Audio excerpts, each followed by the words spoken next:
Welcome to the real journey of the entrepreneur. The journey of any entrepreneur begins with a decision, then writing down your vision, then the execution of that vision. It is not for the faint of heart. It is for those who understand how powerful your mind is and that you can truly create the life that you deserve. It does require a unique formula that includes belief in yourself, a lot of consistency, connecting with an OG, a lot of tears, missing out on a few events and things, and taking a whole lot of risks that will allow you to see your vision and dream come to pass. This journey of the entrepreneur is from the perspective of a wonderful mother, a business owner, whose goal is to break generational barriers and normalize the process of wealth building and financial wellness through entrepreneurship, all while creating a social and give back along the way. I am sharing this journey with you and invite you to share this process with me. Let's do this together. Your decisions, but you have to feel comfortable to own it. Yeah, absolutely. Right? I will always support you. Thank you.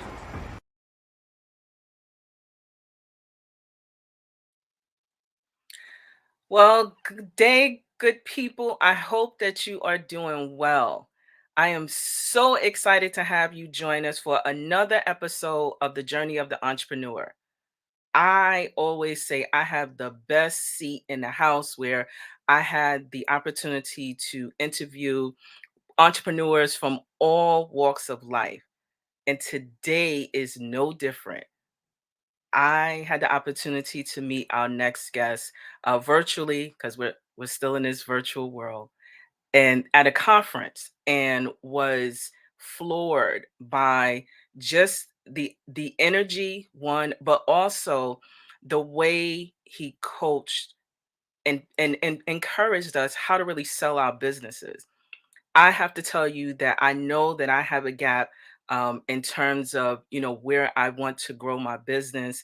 And I know that I cannot be the only person within my business selling the business. I know that I love what I do, but it helps when you have a team who really understands and knows exactly what it is that you are trying to do within your goals, within your business. So, welcome to the real journey of the entrepreneur.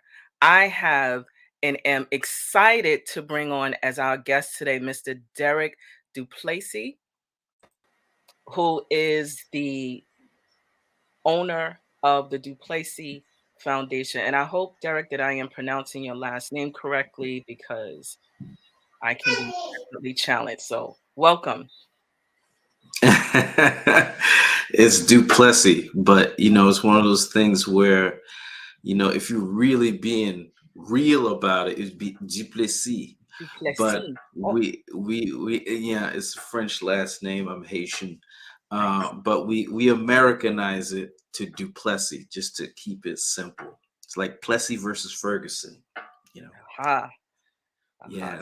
So welcome to the show. Tell us a little bit more about the foundation and how you help Yeah. businesses to grow.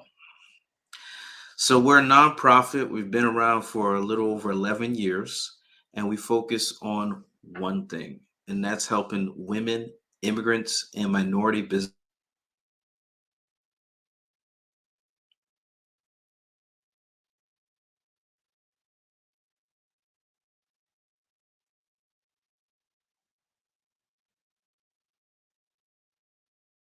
owners on their sales process. So to help them actually do the work of selling, make the phone calls, send the emails, send the text messages, do the meetings, structure the meetings, understand how to ask the right questions, and then systematize that and make that sustainable. That's what we do. Wow.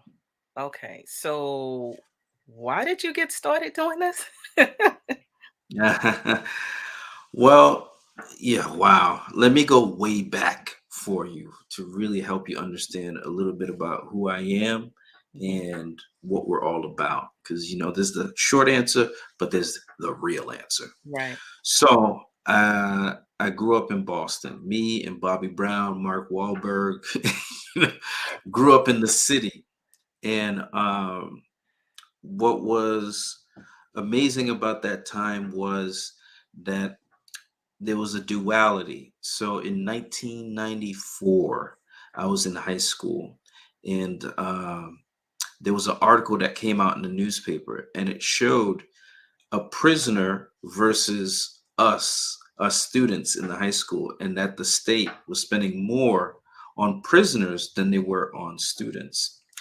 And they used my school as an example because my school had lost accreditation. So that meant if you graduated from my high school in 1994 or 95, that your degree basically would not count, right? They would not recognize your degree, your high school diploma.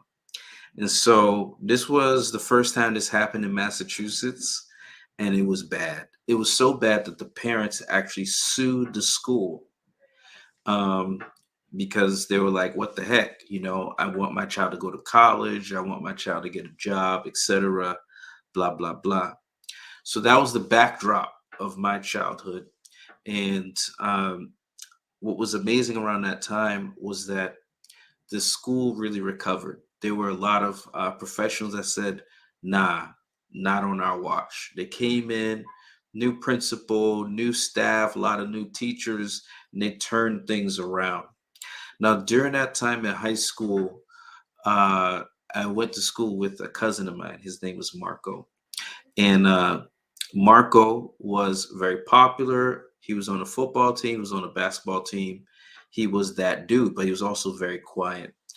But at some point, he decided, I think I'm gonna actually do something besides smoke weed.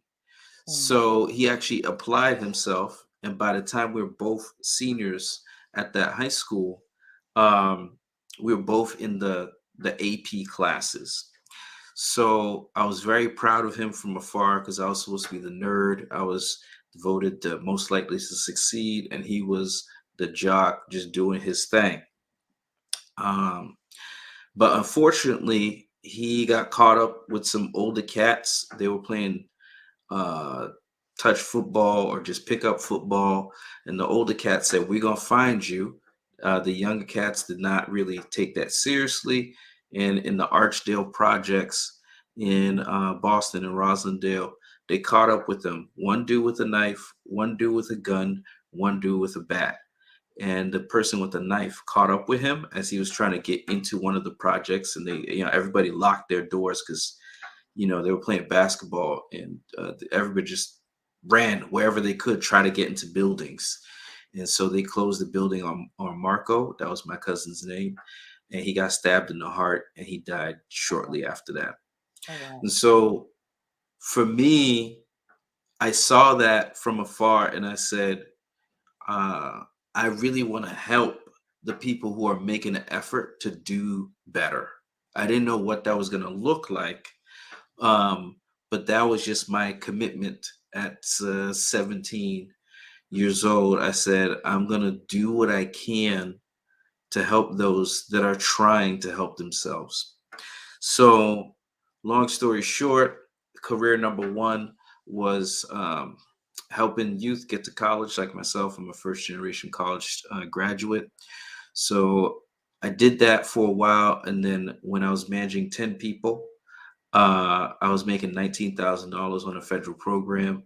And I said, this ain't it. Mm. So, a friend of mine said, you should get into executive search.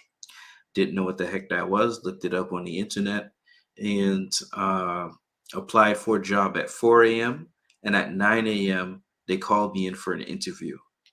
For the next, several years, 7 years or so, I got into executive search. That's where I learned a lot of the sales skills. Because essentially, you're asking an executive, because this was 2004, 2005, the lowest job in terms of salary that we would recruit for would be $250,000. This was in 2004. Wow. So that was a lot of money. So today that would be close to like 400K would be the minimum that we would even entertain. So here I was, this kid from the hood trying to sell folks who already got money to get a job that's similar or slightly higher than where they're at. So I really learned all the sales skills at that point. Um, and so what happened after that is I started to see some of those students that helped get to college. I started to see them on the streets of downtown Boston. And I said, "What's going on?" And they would actually run in a diagonal direction like I was the police. And the reason why they would run away was because they were ashamed. Mm. The reason why they were ashamed was because a lot of them had dropped out of college. We had spent long, long nights helping them with essays and running to the post office because at that time your application had to be postmarked Yep. by a certain day to be accepted by the school. So we did all this work and they dropped out. And for the artists in particular, I said, no, this is not where this ends because nobody teaches you how to actually make a living as a creative person. So I said, let me start to mentor these people and help them turn their art into a business. That was the genesis of Duplessy Foundation. And over the years, I started to see that the people that were gravitating towards me and us were women, immigrant, and minorities.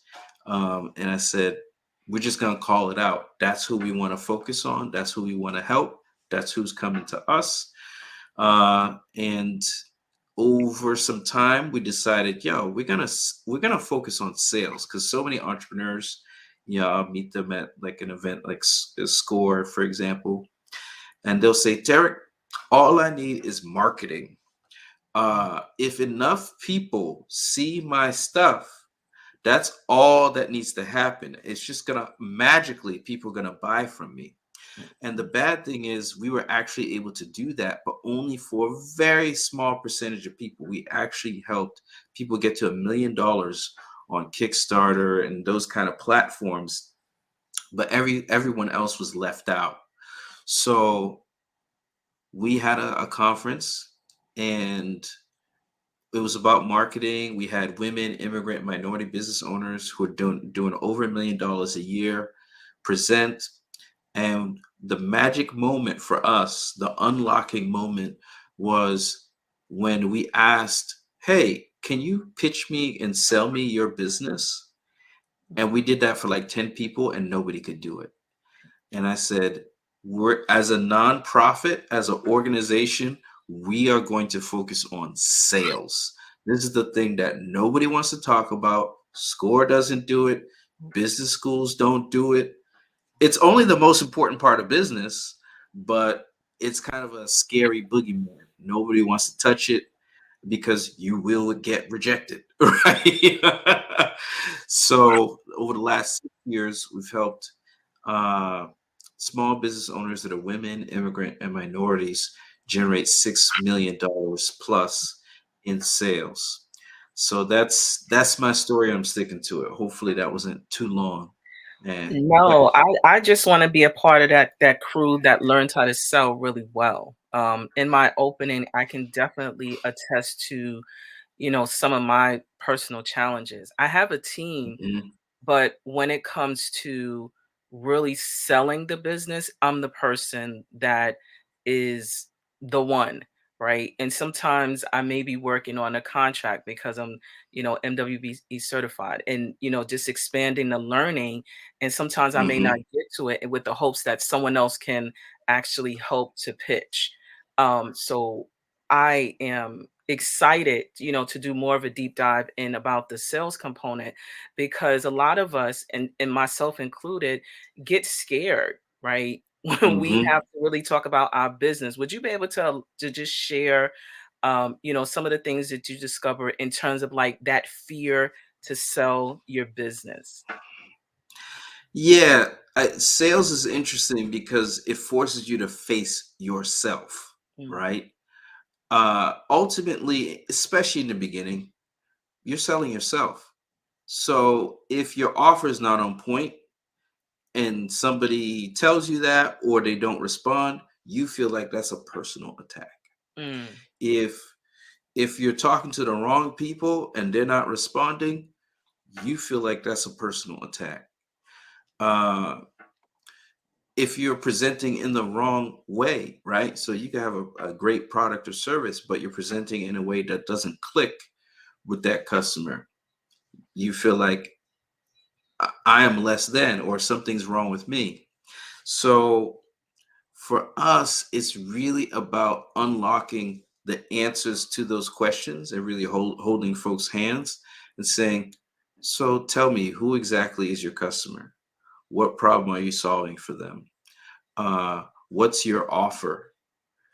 And how do you want to share that offer with them? Uh, and then also, the probably one of the most important questions I ask is, how do people find you? That's always like, ooh. Now, the one thing I'll tell your listeners is word of mouth is not a good enough answer. It's the most Mm. popular answer, but it's the worst answer anyone can give because you can't control word of mouth. You can't up word of mouth. Oh, you can a little bit, but it's just something that's unpredictable, and it's you cannot rely on that. You know, I like to say that hope is not a strategy. So that's so true. So typically when we're doing business plans, right, there is market research that we have to do. Do you think that Hmm. included in that market research should be a process of pitching, appropriately pitching the business? Whoo! I'm about to cuss some people out, kind of.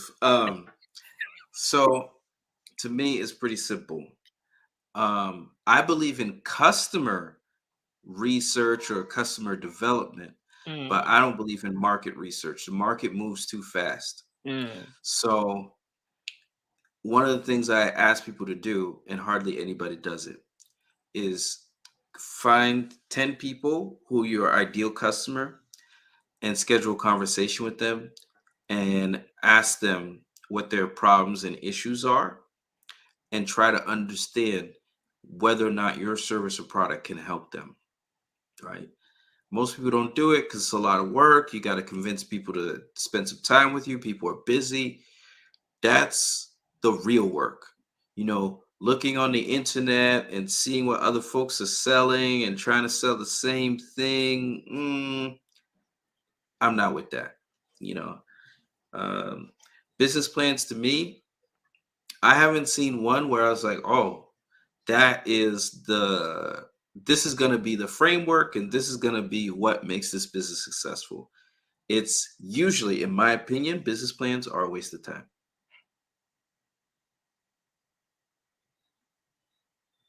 and I'm nodding my head because I don't do them until a client requires them or they ask me to do them. In the Hmm. coaching that I do. I Hmm. think that there is some value in terms of like the practice, but overall, I don't typically start with that unless, the client requests like support that way. So Hmm. that's confirming.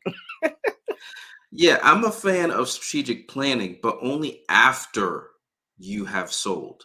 Mhm. I'm not going to plan based on some assumptions. Mm. I'm going to plan based on facts. So why So do you think after I sell, go ahead, so why sorry. do you think that we're taught that we need to do like an intense, search of, you know, who our competitors are, who our potential clients are, that why do you think we spend so much time in that space instead of like actually, to your point, trying, failing quickly and then moving forward Yeah. essentially? Well, is there's a teaching reason and there's a learning reason. The Mhm, teaching reason is that most of the people teaching don't do selling, right? Most of the people teaching are managers of a particular department of a business. They're accountants. They were in a bigger business and they had a role in that business, like marketing or something like that. Um, so they're like, you know what? I don't want to ruffle any feathers. I don't want people to fail. I'm going to teach them something that is relatively no pain free, right? Um, and I'm of the opposite opinion. I want you to get through all of the difficulty and rejection of figuring out who it is you're serving, what problem you're solving, and how it is that you guys can connect and make something happen. It's a necessary step, right? So now the learning reason why people are like, ooh, I'd rather spend 80 days on my website. I'd rather spend time on my social and, get all my things all pretty and things like that, is because you don't have to get rejected. You Mm. don't have to endure the pain of somebody saying no 50 times, right? You want to avoid pain, right? That's essentially the human instinct. Seek pleasure, avoid pain. So, uh, avoid pain wins every day from seek pleasure. Now, we seek pleasure in a variety of different ways, but if it involves like really going through something, the vast majority of us are going to avoid it. And so the truth is, entrepreneurship is not really an overnight success, right? It usually is not. So I'm not going to say that you can't win quickly, Mm. right? So how do you win quickly? You execute without thinking about the outcome. The person who does 100 things in one direction, by the way, if they do 100 things in one direction, and the person that does one thing in one direction, typically that person who does 100 things, they have a larger margin of error. So they could be not the smartest person in the world. They could be misguided. They can have a terrible business plan, but because they tried a whole bunch of stuff initially, you know, let's say 86% of that fails, the part that succeed is much better than the person that just did one thing, right? Um, and that, to me, is really, really important. Now, if you get guidance and coaching from somebody like myself, ooh, now you're really cooking with fire, right? You're doing a lot of little things. They're in one direction, um, and they're pushing you towards to where you need to go. So, which leads me to some of your clients and, some of the Yes. successes that you've had, right? Yes. So, what do you know? I know that we talked about the sales pitch, but what other challenges do you know that can hold back an entrepreneur from achieving their personal success? And the reason why I say Yeah. their personal success, that Yeah. oftentimes we have our own idea and how we measure our success. So, what are your thoughts about that? Okay. So I'll give you a couple examples. My homegirl Carla. So Carla was cleaning houses in 2020, um, generating about $1,500 a month roughly. And the payments, excuse me, yeah, the payments would be like $75 a cleaning, and she would split that money, and it was like a 3-hour cleaning. So she was really working really hard to make some money. And they were doing the whole "you're a Latina, oh, this is what you guys do. So if I pay you very little, you should be happy with it," kind of thing. Pissed me off, pissed her off. Um, so I said, you need to, look into a different model. And if Shy was a person, Carla would be it. She is Mm, an introvert's introvert. mm. And there's nothing wrong with being an introvert. So I said, you got to do some networking. And she did not want to do that at all. We tried a whole bunch of stuff before she was like, you know what? Let me try this networking. So she did. And somebody from the city of Worcester, near Boston, about an hour away west, said, hey, we got this contract up for bid to clean a stadium. And she was like, Derek, I want that. And I was like, well, you got to find a bigger company, partner with them. They're going to have all the licenses that the big stadium's going to need. And you're going to put the deal together. In 1 week, she reached out to a total stranger. Well, like multiple strangers, but one said yes. And then 2 months later, she got that deal, changed her life. Now she's cleaning 2 stadiums. And that's all in less than 1 year. So she overcame the fact that she was an introvert. She overcame the fact that she was trying to do a commercial cleaning, and these guys who are also Latino, laughed at her because she was trying to charge. She had the audacity to charge market rates. So that's one of those secret things. As a Haitian, sometimes be like, "Hey, Haitian, what's up? Let's do the Haitian discount." I'm like, "Nah, I'm not about that life." Um, so that that was Carla's situation, and I know a lot of people can identify with that. Marie from New York, who you might know, Marie St. Cyr. Um, she, and our first conversation after workshop, she was like, "Hey, I'm doing these art programs, and I'm doing them for cities and municipalities because of the pandemic and everything." She was putting art kits together, put them in a Ziploc bag. Parents were picking them up in a car, and then she would have instructions online to make different, paintings and all these different kind of things. She's like, "Do you think I could charge 12,000 for whatever?" I forgot what the number was. I was like, "You are undercharging." And she's like, "What?" Long story short, she actually took a lot of the teaching. She went through our Accelerator Program, which is coming up March 23rd. She went through that program, and she was like, "Derek, I don't want to do the paint parties or the programs anymore. I'm going to do murals." I was like, "Oh, okay, cool." And last year, she 6x'd her sales. So 6 times the sales of the previous year. And this year, she's on track to do $1 million in sales. Wow. Yeah. So it can happen quickly when you focus and you're really intentional about what you're doing. So I think those two examples are good examples. And Marie is also an introvert, of folks who were focused. They found the right customer.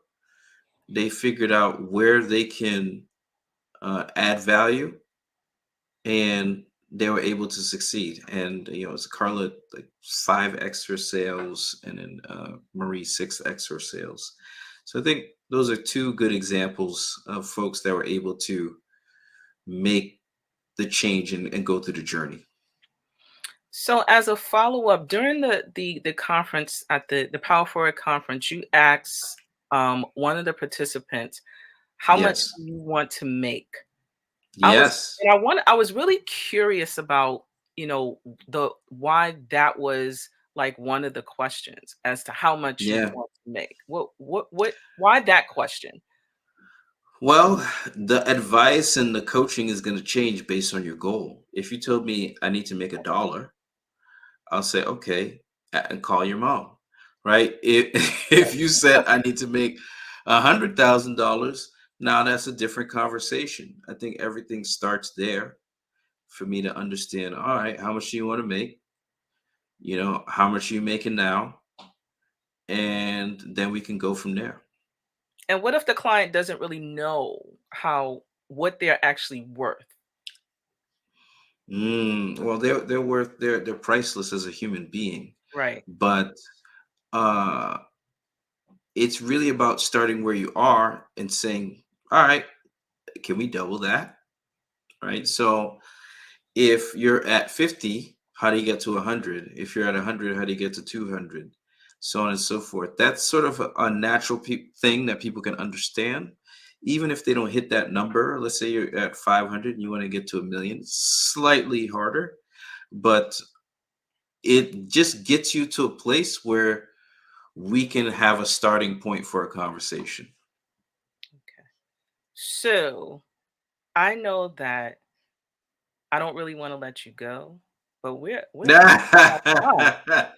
And I wanted to, just wrap up with a couple Yeah. of things that, you know, um, 3 tips that you can offer, Yes. entrepreneurs who are still, maybe just starting in the middle and an experience about how they can actually do better with their pitching and their sales for their business. Okay. Not a problem. So this, we have something called the 5 1s, but I'm going to give you 3 of the 5 1s. You need one customer. It's very important to have one profile of a customer. If you're starting out, what I say is find one person who you know, a real person in your life that you want to sell your product or service to, and break that person down to the ground. What is their problem? Was their want or need? How can you satisfy it? Where would they find, that kind of thing, right? Age, etc. So really get down into the nitty gritty of who that customer is. And if it's a real person, it's easier for you to conceptualize. Now, after you figured out who your one customer is, you need to have one offer. All right. I sell this, I sell that, I could sell that. It's confusing. Mhm. Duplessy Foundation, sales, coaching. That's what we offer, right? Um, so you have one offer, and usually an offer is I will give you service or product for this price, for this length of time, or whatever it is. It has to be a trade. Offer is not one way, it's 2 ways. That I give you this, you give me value back, right? And so putting that together in a way that's going to be attractive to your customer is going to be important. And typically, if you want the offer to be compelling, the value of the offer has to be greater than what you sell it for. So if I believe that what you're selling me is like double, triple, quadruple the value for the price, that's an easy sell. But the closer that the price gets to the value, the harder it is to sell. The last thing that I'll say is you need one channel, right? When I say by channel is where are people going to meet you, right? So typically, what I tell people starting out, because they'll be like Instagram, Facebook. No, calm down. Um, find a partner who already has a relationship with your customer, your ideal customer, and partner with them and say, hey, you offer this, and I have something that's complementary to what you offer. You already have the people who know, like, and trust you. Can I offer this to your customers? Right. So right away, if you do this properly, then you'll have multiple customers from the jump versus from one connection, right? Versus trying to get one person here, one person there. That's very it just hurts. It just feels laborious and like you're it's a heavy lift to do one person. But if you have one partner who already has a relationship with your customers, then that works. Let me just make this real because people be like, this dude is a professor or something. So let's say I'm an accountant. There's a lot of people doing taxes right now, right? So everybody H&R Block is hollering at you, blah, blah, blah, blah. So if I'm an accountant, I'm trying to get my piece of the pie. I want to focus on one person. Let's say I want to focus on photographers. I Mm. want to focus on Black photographers that live in New York. Okay. So, because they're going to have particular issues and challenges and all that kind of stuff. Why do I want to focus on photographers? Because I went to art school and I know how it is.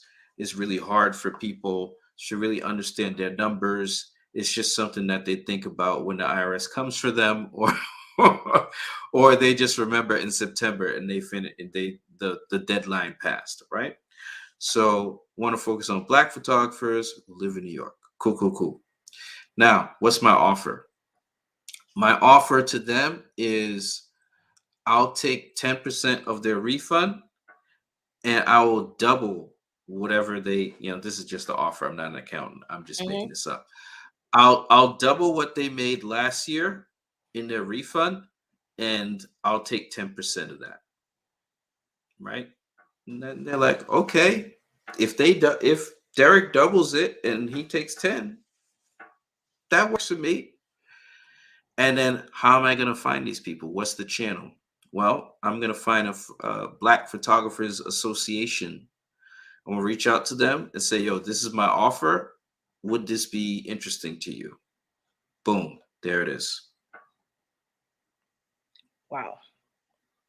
And so, how could one become a part of your accelerator? Or is there still space to support? Yes, yes, we have some spots still for the Accelerator program. Of course, I was not ready to actually sell. I'm just trying to be as helpful as possible. So, if you're actually interested, let me see if I can look up the link real quick. If you're actually interested, you can do two things. You can send me an email directly, and you can do that at Derrick, and I spell Derrick the proper way, DERRICK, not like all those chumps out there. Yeah, DERRICK at DUPLESSY.org. So just send me an email. You could tweet at me. I'm Derrick Duplessy. You could tweet at me. You can find me on Instagram. Whatever you're comfortable with, DM me. I'll even give you my cell phone number. It's 617-294-9545. Text me and say I want to join. Right. So I just gave you all the information you need. My email, my phone number. You can text me. You can DM me on the gram, or you can DM me on. Well, you can reach out via Twitter. Whatever works for you.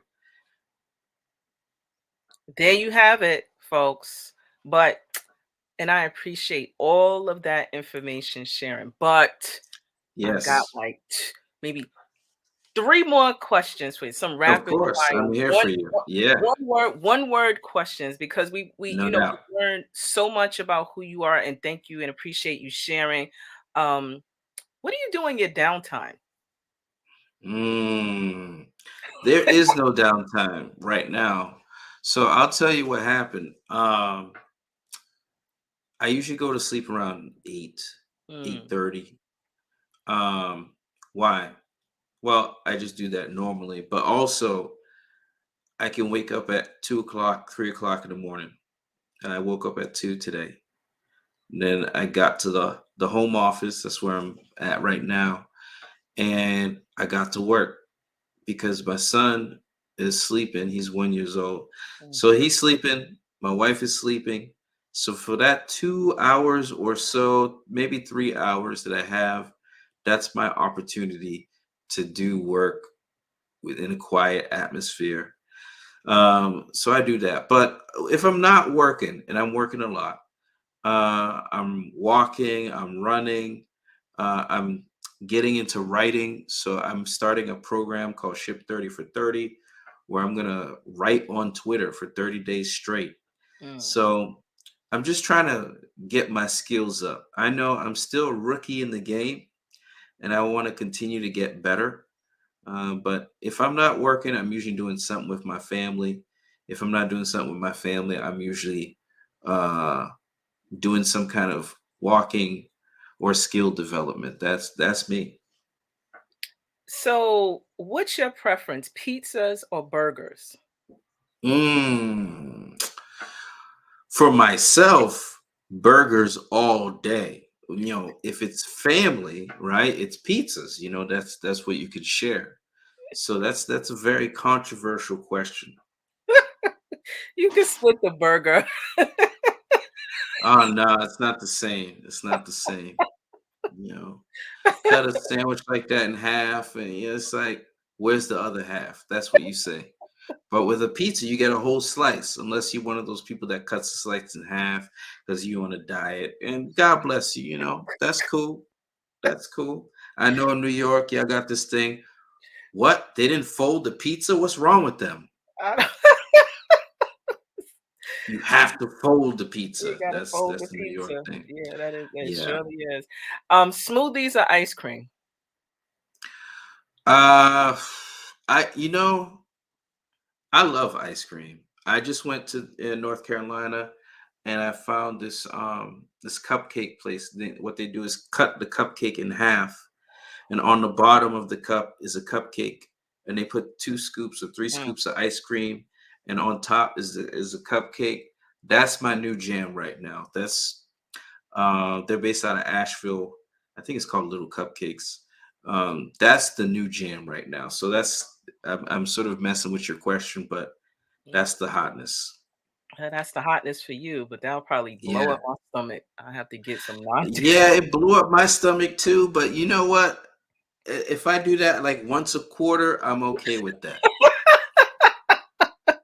So, Maybe, yeah, yeah, I could work with that. in 3 years, what will change within the community that you're serving? Mm, we're gonna be so much better than we are right now. It's just a blessing that last year we had a group.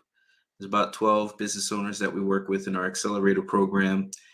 Before they started with us, they generated 342,000 Mm, as a group, and then after 6 months, they did 1.2 million dollars in sales. wow. And I feel like we left a lot on the table. We could have really helped them do a lot of different things, and so that same group this year, they're projecting to do 3.5 million in sales. That same group of 12 people. So we want to get better, and we want to get to a place where in 20 years, this is our literal vision statement. Our goal is to get 1,000 women, immigrant, or minority business owners to $1 million per year by 2040. So it's TikTok for us. Wow. And final question. What is the legacy that you would like to leave for your family? Wow. This is very emotional topic. So I'll give it some context real quick. Mhm. Um, so my dad is my favorite person, but he was not around for the first 9, 10 years of my life. So that 9 year period was very influential for me. My number one job is taking care of my son. So first couple of days of the week, he's with me, and then my in-laws come and take care of him. But during the pandemic, he was born in April 2020. Mm, Basically, he was with me every day, every single day. Very challenging to do work. So for me, it's I want to show him two things: what it's like to work and do something that is your purpose, right? Some people are passionate and all that stuff, and I like that. That's nice. But passion goes in and out. It's like a flame. mm. But purpose is something that you're drawn to. I feel a calling to the work that I'm doing, and it's like working out. You do it even if you don't feel like doing it because it's the ultimate thing that feeds your soul. So I want him to see that, baby DJ. But I also want him to see what it's like for a man to love a woman with everything that he has.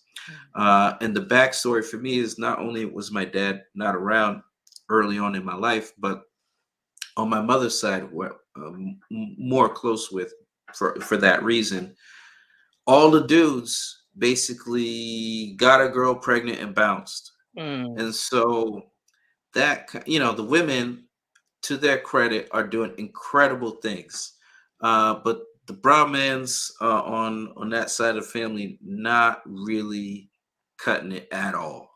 So I want to be an example for them to say, all right, this ain't gonna look pretty, but it's gonna be a nice ending to the movie. Going to the club and doing all that craziness and wilding out is fun, but it's fun for like 5 years, and then for the next 50 years, it's hell. So what I want to be able to do is show them a different way of being as well, and hopefully start a new tradition where we're taking care of our business. And for that 5 years, we grind, grind, grind. But the next 50, we're living it up. We're living in our purpose. We're doing meaningful work. We're leading our families. Wow. And meanwhile, in my head, I'm in the club every night. Club home. We are club home. So Yeah. on that note, Derrick, I am super grateful to have shared this time and space with you. I look forward to learning more and, perhaps being a client of yours, because I think that will be my next step. Because I want to do much better than I've done. I think I've done okay, given my start, but I want to do Mhm. much better in terms of the work that I'm doing. So I look forward to meeting up with you again. And thank you so much for your time. I really appreciate it. So, but before we go, I just want to just share, again, the information where you can contact Derrick and also find his organization.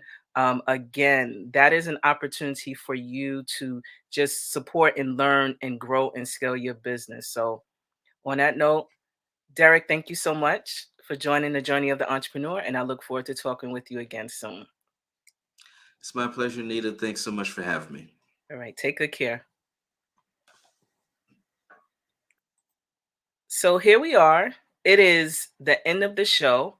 And I just wanted to, again, just encourage you all as entrepreneurs to be able to tap into a variety of resources that exist. Derrick's organization offers specific, clear resources for entrepreneurs. Now, we all need to do better when we're pitching, and I'm one of them. So Derrick's contact information is there. Please reach out. It is a service that is available for business owners. So, again, thank you so much for joining the journey of the entrepreneur. Please stay in touch with us. We are on the social platforms. You can call us if you're looking for any of our services. We're there to be found on the platforms. And so, signing out, thank you so much for joining the journey of the entrepreneur. And we look forward to having you joining us again really soon. Bye bye.